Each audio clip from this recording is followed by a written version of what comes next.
Hello, hello, hello. Today we are talking about Miss Joan Crawford. This was a request I got in my comments, and I thought I wouldn't be able to get to it this year. Voila, joke's on me because here it is. As I was doing research for this project, I saw that another biography had been released this year about the star, written by Robert Dance. Now, I stay in the library. I am a library junkie, okay? I don't remember any of the libraries I frequent displaying this book in the new release section. This is crazy to me. Maybe they didn't think people would be interested in an actress from mid 20th century. I don't know. But the promo for this release was subpar. Not to mention, I don't hear anyone talking about this biography even now. Anyway, an intro to Miss Joan Crawford. It's believed that Joan Crawford arrived in Hollywood in January of 1925. Her first credited role was in Pretty Ladies of that year. She early on became one of the workhorses at MGM, reliable and not known to turn down a role during the Greta Garbo and Norma Shear reign.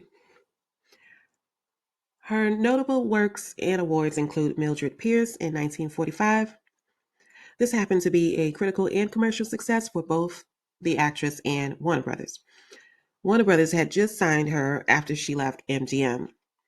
She was nominated for an Oscar, but did not attend the ceremonies to avoid public defeat if she lost. However, she was on standby at her New York home when she happened to win her first Academy Award for her role in Mildred Pierce. Then there is Possessed in 1947, also with Warner Brothers. This was another success, reinforcing her decision to leave MGM for more challenging roles.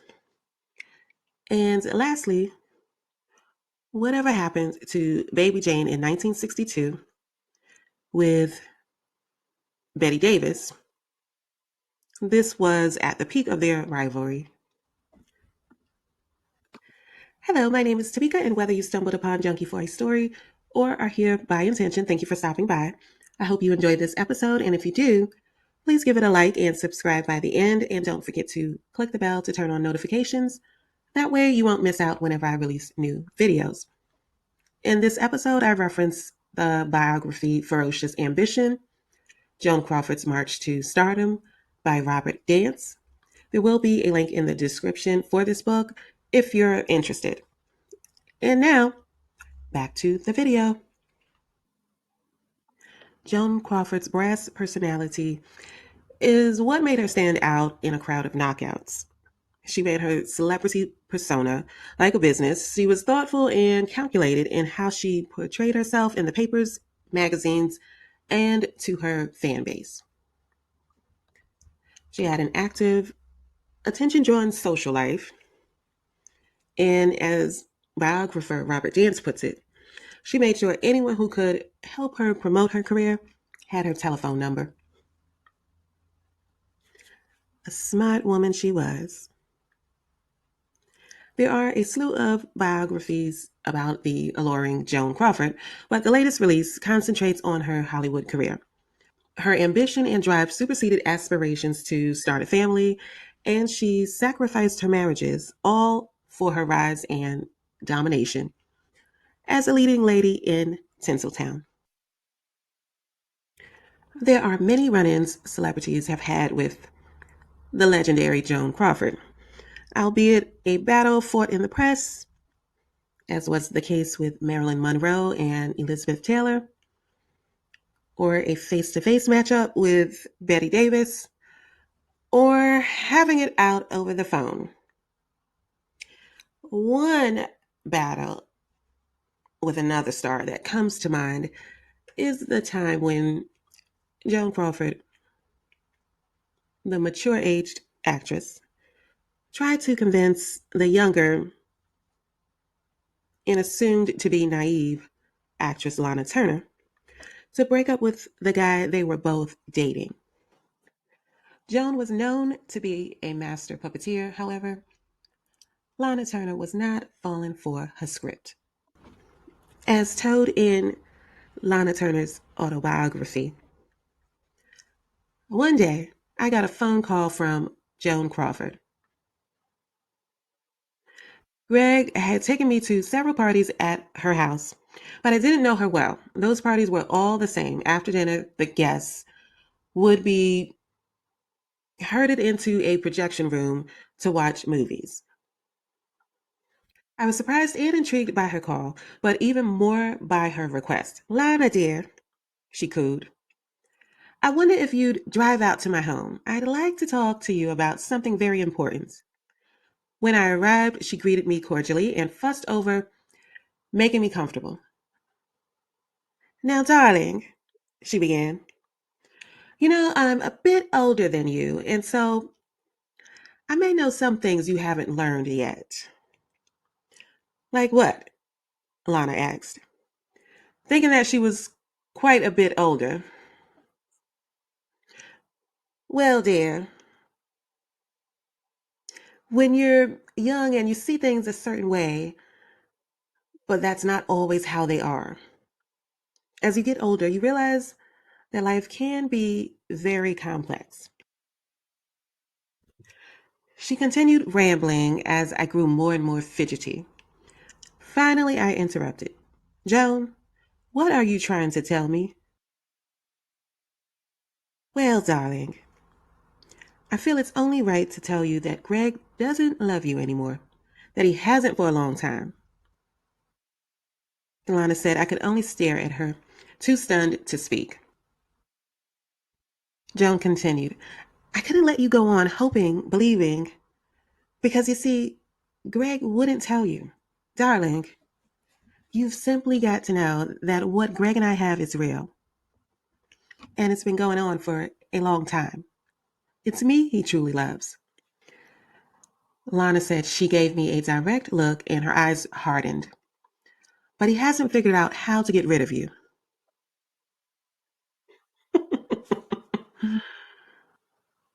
Of course, Lana didn't believe Joan. Who knows what was fact and what was fiction, but this is how Miss Joan Crawford operates. Maybe Joan didn't get the guy in the end, as was routine in her films. Miss Crawford is known to be a gutsy woman.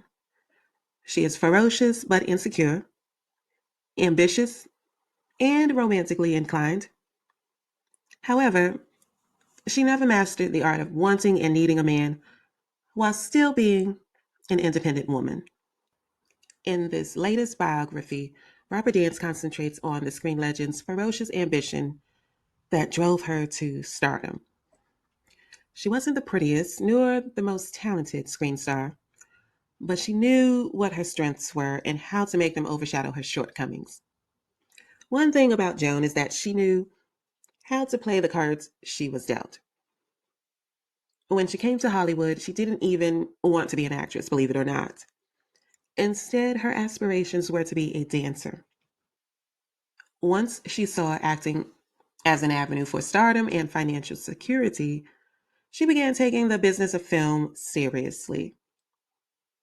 When she came on the scene, Greta Garbo, Norma Shear, and Hedy Lamarr were the reigning queens.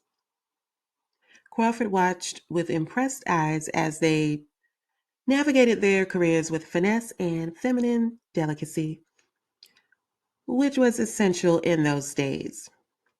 All the while, she was plotting to be mentioned in the same sentence with those screen darlings. As the right roles started to come Crawford's way, profits and successes were had, and her fan base was growing. Eventually, she became a salaried player. At one point, she was making $500 a week at MGM Studios. Then, a few strategic romances later, she was being paid $2,000 a week. Comparatively, Hedy Lamarr was making $4,000 a week. But this was a sign that Crawford was definitely on her way. Maybe that meant love, marriage, and a successful Hollywood career couldn't be managed under one roof. Whatever the case, Joan Crawford married 4 times. In her early years in Hollywood, I think it's obvious her choices in male suitors. Although she tries to convince anyone with listening ears that she was madly in love with Douglas Fairbanks Jr., I believe that was a well played chess move in that she was up for salary negotiation when she went public with that relationship, which helped her secure a salary increase.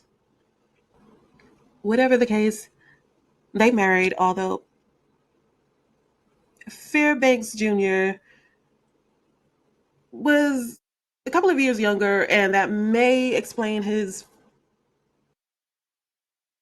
naiveness when he married Joan Crawford. However, Fairbanks Jr.'s parents, Douglas Sr. and Mary Pickford, weren't falling for Crawford's act. The marriage didn't last. And then she died. An icon is dead at the ripe age of 81. No, I mean 75. No, wait, she was 69 years old. Yes, she was definitely 69 years old at the time of her passing, is what was reported. Joan Crawford died of a heart attack on May 10th, 1977. We still don't know her true age, but estimated to be 69 years old when she passed. Her loyal fans were still writing her letters, which she continued to write back even after she retired from Hollywood. She was active and engaged with her fans up to her last breath. Crawford's will and the fact that she disinherited her eldest children is what triggered daughter Christina Crawford to write her own memoir about being the daughter of the beloved Joan Crawford. The classic film Mommie Dearest, in which Faye Dunaway portrayed Joan Crawford, is a big question mark for me. The thing about Joan Crawford is that her rise and reign in Hollywood happened in the 1930s, almost 100 years ago. My introduction to the screen icon probably is the cult classic Mommie Dearest. I had no idea who she was, even though I did watch black and white films. I never saw one with Joan Crawford. So I had no idea what the legend looked like. When I saw Faye Dunaway as Joan Crawford, I assumed Joan Crawford was unattractive, and that somewhat explained her behavior as it relates to other leading ladies in Hollywood. All this time, I was thinking Joan Crawford was, an ugly woman, because if you look at Faye Dunaway outside of the Joan Crawford caricature, she is a good looking woman. I'm not sure what the execs in charge of this production were thinking. Maybe they didn't see Faye as ugly when she showed up on set. But to me, her makeup choice read as Joan Crawford, the actress, the legend, was an ugly duckling. Now, I agree, ugly is a harsh word, And I usually reserve it only for women like her who are mean and malicious as well as unattractive. Faye Dunaway and the makeup department took liberties and, in my opinion, went out of their way to portray Joan Crawford as an ugly duckling. Those creative liberties told a story in itself about the star, because I could only imagine how hard it would have been for an unattractive woman to make it in Hollywood, a place where looks made dollars and cents, especially in a time when women had some civil rights, though their suffrage and oppression were still in full effect, and consequently they remained dependent on men for survival. I took this ugly duckling persona as her response to not being the chosen one by male suitors and Hollywood shot callers.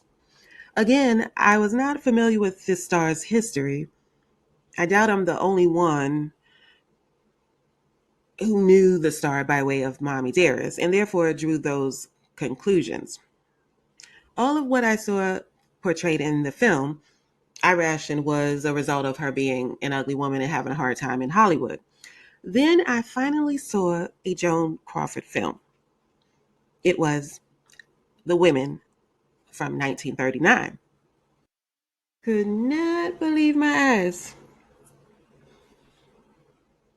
I had to reassess the relationship with her daughter, which I never believed Christina's perspective in its entirety. Never take as 100% truth the word of a child of a celebrity. At the end of the day, Christina Crawford got a paycheck and her mother died a year prior to the release of her autobiography, Mommie Dearest, in 1978, and the film adaptation in 1981 came 3 years after her death.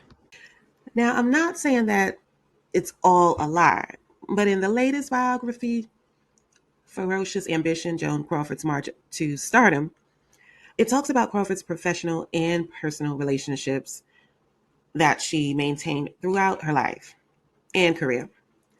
And she honestly doesn't sound that bad. But of course, I'm not her daughter. So, however, I just never trusted when people tell stories after a person dies. I mean, it is advantageous to do that on top of the fact that you are getting paid for what you say. And of course, you got to make it salacious, otherwise, no one cares. Anyway, that's going to do it for Miss Joan Crawford. Thank you again for watching and listening. I hope you had a good time with this story of Joan Crawford and her time in Tinseltown in the 20th century. And as always, if you liked this episode, give me a like and subscribe. Now, I have seen some pictures of the older Crawford in researching for this episode. So I do see why Faye Dunaway chose that look. I don't know what happened as the actress got older, but age was not kind to her. The once pretty woman's looks took a turn for the worse. Call it karma or nature. Anyway, if this sounds interesting to you, I would give the biography by Robert Dance a read. Ferocious Ambition, Joan Crawford's March to Stardom. There's a link in the description. Now I'm remembering biographer Robert Dance talking about how Joan became a heavy drinker in her older age. So, turns out it wasn't karma or nature. It was Smirnoff. I think that was her liquor of choice. I'm done now. I'll catch you in the next one. Bye.